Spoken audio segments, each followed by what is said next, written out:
This video is over lesson 75, area of a trapezoid, and it's for my pre-algebra classes. So ladies and gentlemen, I would suggest that you take a moment and pause the video to get your title down and then also to get these 4 trapezoids copied.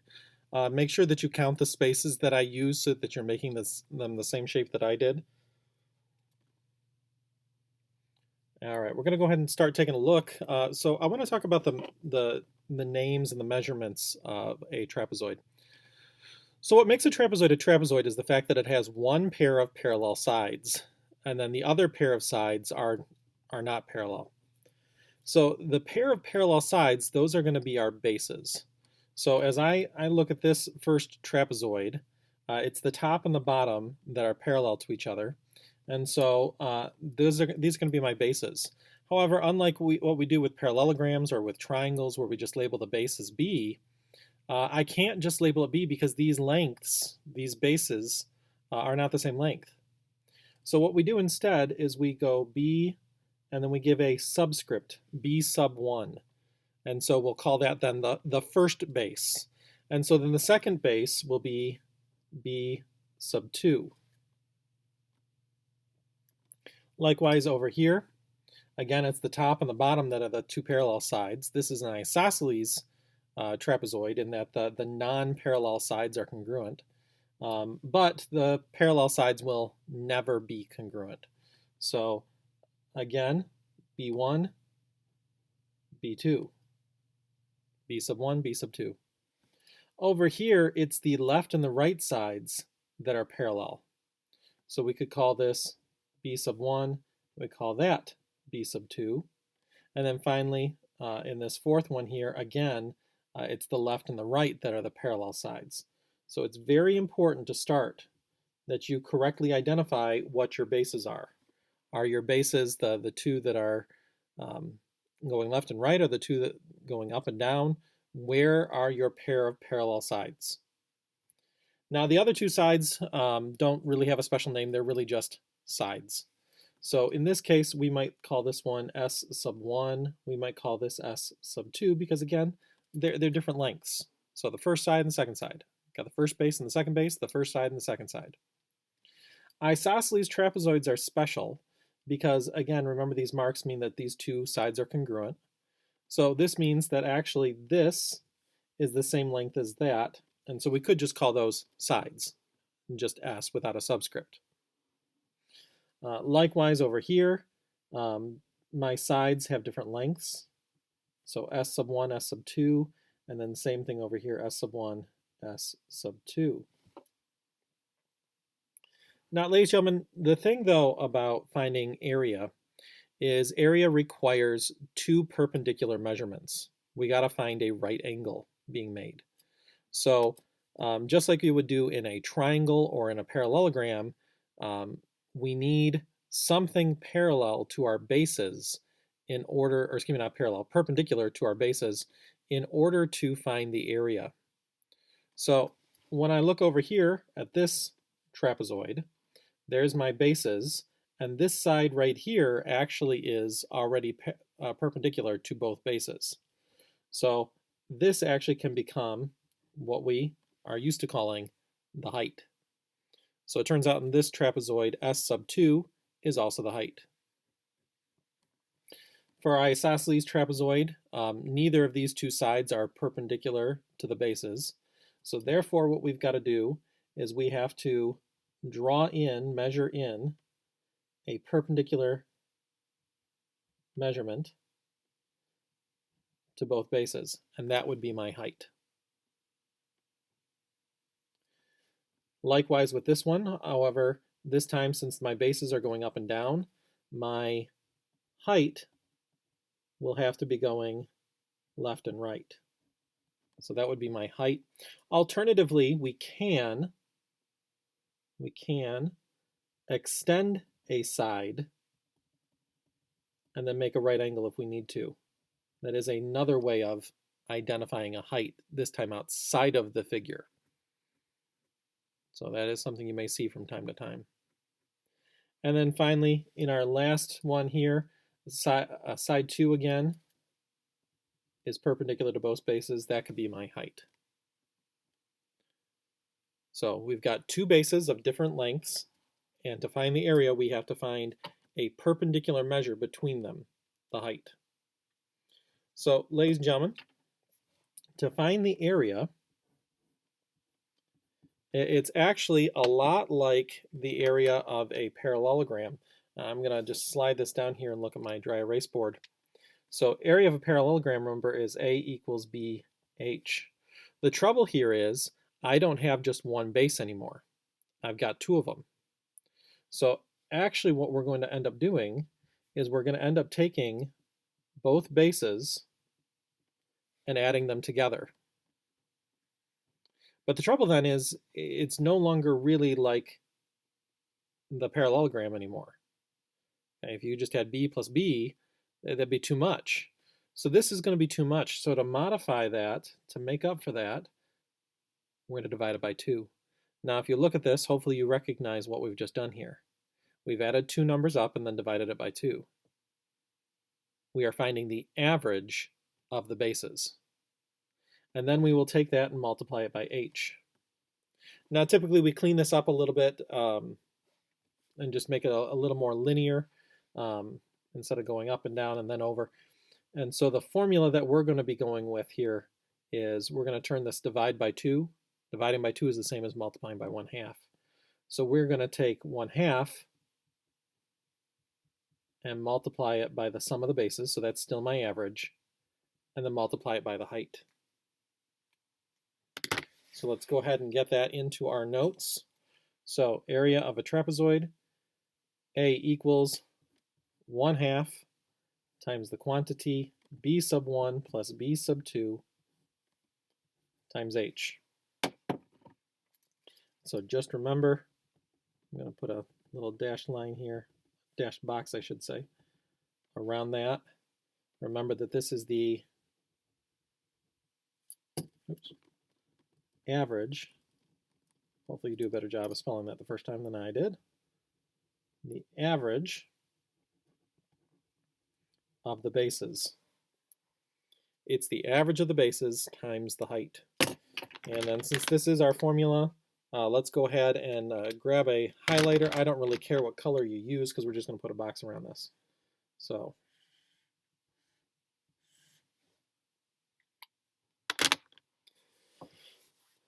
since that is a formula, you will need to memorize that. Okay, so you will need to memorize that. All right, well, let's try it out. So for our first example, I'm going to do a vertical line, and I'm going to go 4 spaces down. I'm going to leave a little bit of space next to that, and then I'm going to go 3 spaces so that they end at the same spot on the bottom, or same line on the bottom, I should say. And then I'm going to cut across like that. Actually, I'm going to change my mind just a little bit. We're going to shorten up that right side just a little bit. There you go. That'll fit better.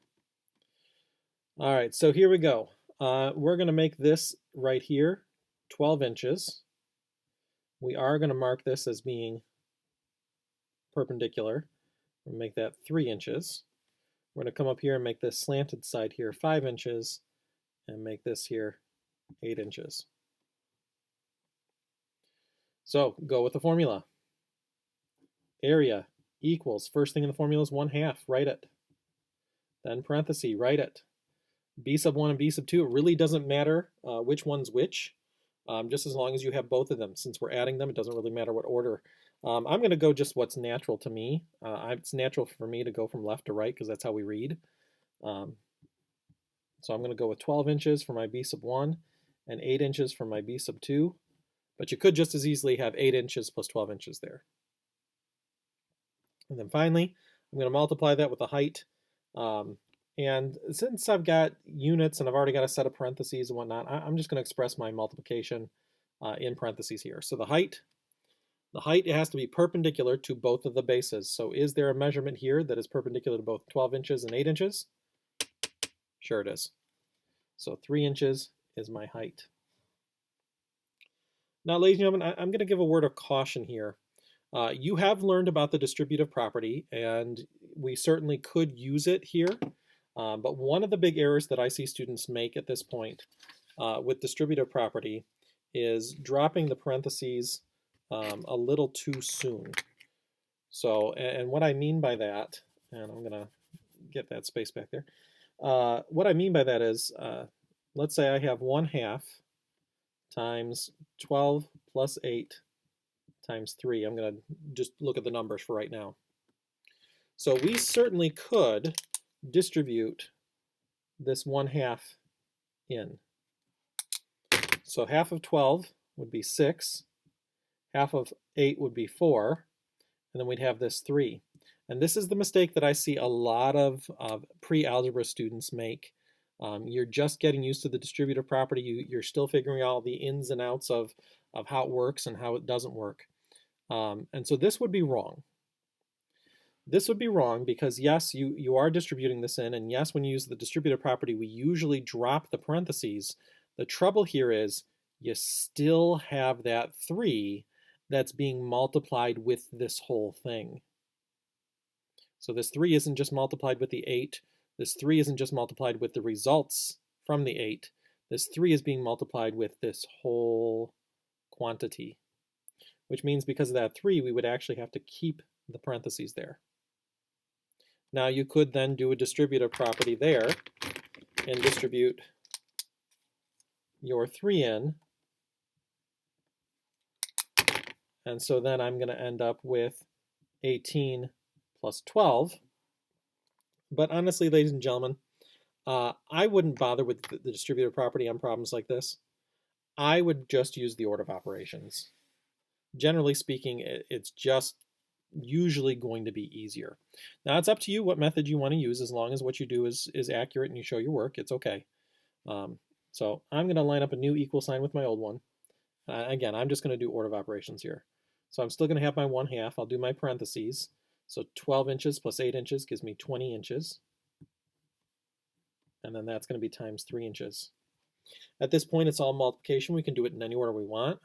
So I'm going to do half of 20 is 10, times 3 is 30. This has no units. This has inches. This has inches. So inches times inches gives me square inches. And there's my area.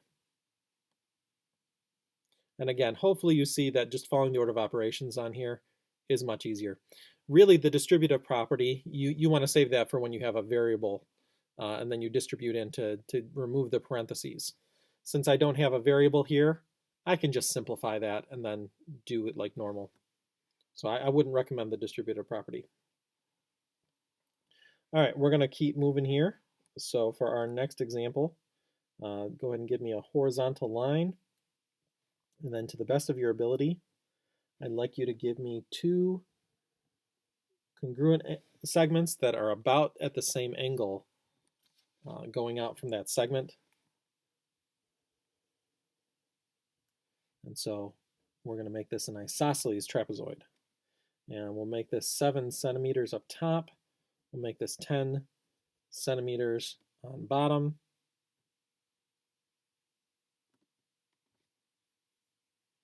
And then we're going to go ahead and recognize there is no perpendicular with either of these 2 sides, so the fact that they're congruent actually really doesn't matter to us, because I just need that perpendicular measurement. It doesn't have to be one of the sides to be the height. It just has to be perpendicular to the bases. So this time, I'm going to go ahead and start my formula. A equals 1/2. My bases are going to be the 2 that are parallel. So 7 centimeters and 10 centimeters are obviously the parallel sides. Again, it doesn't matter what order we do these in. Last time I went with what was natural. It's natural for me to go from left to right just because that's the way we read. We also read down the page. So it's more natural to do 7 centimeters plus 10 centimeters to me. I'm going to go against that this time just because I can. Because it doesn't matter. As long as these are the bases, as long as they're parallel to each other, it really doesn't matter what order they're in. It doesn't matter which one's B sub 1 and B sub 2. And then finally, the height. The height here, again, is a 3. but this time 3 centimeters. That connects those two. So if we follow our order of operations here, this will be 1/2, and then 10 times 7 is 17, so it'll be 17 centimeters. And then times 3 centimeters. So with the last problem, I found it easier to do 1/2 of 20. Since 20 was even, it was nice and easy to cut that in half, and then multiply the result with 3. The trouble here is neither of these are even. So my recommendation would be for this one to go ahead and multiply your two numbers first, your two whole numbers first, and then cut them in half. So if I do that, 17 times 3, if you have that memorized, it'll help. You don't have to have it memorized, I've just seen it enough times. So that's 51, and then cut 51 in half. Well, half of 50 is 25, half of 1 is, well, a half, or 0.5. So this will be 25, I'm going to go with 0.5. Metric system, we usually like decimals better than fractions, so since it's centimeters, I'm going to make it 0.5. So 25.5 square centimeters is the area. All right, and for our last example, we are going to do a vertical segment going down 3 spaces. And now what I want you to do is I want you to cut over a little bit, skip a space, and then go down 2 more.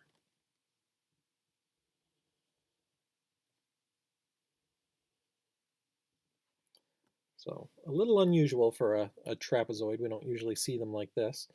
The trouble is there is nowhere where I can go perpendicular to either of these bases where it will touch both bases inside of the trapezoid. So this is a time where we have to have an extension of one of the sides in order to make a right angle. So we're going to call this base, since it's 2 spaces, we'll go ahead and call it 2. We'll call this 3, and then I know it's not proportional, but we're going to call it 4, just because I say so. I know it's not drawn to proportion, but we're looking at the numbers right now, not at our artistic ability. So to find the area equals always 1/2 times the sum of the bases. So my bases are 2 plus 3. And then since I don't have any units here, this time I'm going to choose just to write 4 times 4. Since it's a number right next to parentheses, we don't need the times dot. You could put it in if you wanted to. But since it doesn't have any units, I'm just going to leave it there. All right, and we're ready to go. So again, I recommend just following the order of operations to start with. So 1/2 times, well, 2 plus 3 is 5. So I'm actually going to just forget the parentheses and put dots in. It means the same thing. From here, you could do this a few different ways. You could times half of 5 and multiply that by 4. You could do 5 times 4 and then cut it in half. Or you could do half of 4 and times it by 5. It really doesn't matter how you do it. By now, I'm sure you've got the answer. The answer is 10. Now, since this did not have any units, we do need to put a placeholder for those. And so remember, we use the word units. Since it's an area, though, it'll be square units. And that, ladies and gentlemen, is our lesson.